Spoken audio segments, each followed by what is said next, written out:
geleceğinin ilk ideyaları, ilk mübarizesi yazılır. Burada geleceğe ümit, yeni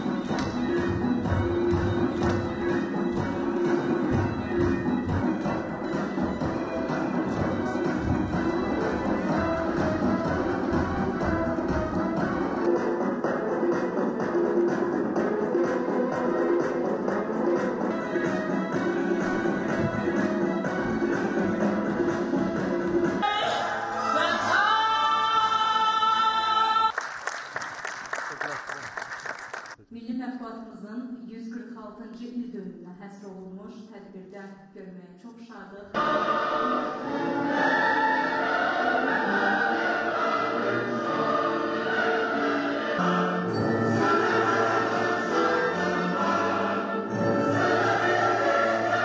Tural, mən istərdim ki, mətbuatımızın 146-cı il dönümünə Sen başka fokus var evet, gözüm görmür.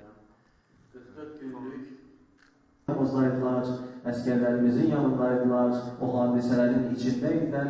Bu dünyaya, dünya mətbuatına bu məsələləri Azərbaycanın haqlı davasını işıqlandırmaqda birbaşa rolları oldu. Mən dəvət etmək istəyirəm.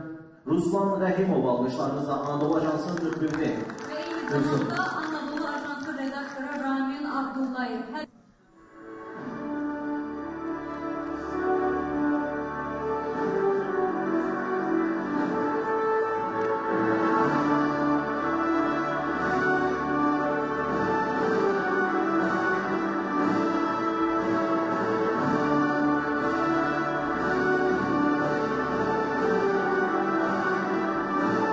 Hepinize çok teşekkür ediyorum. Sağ olun, var olun.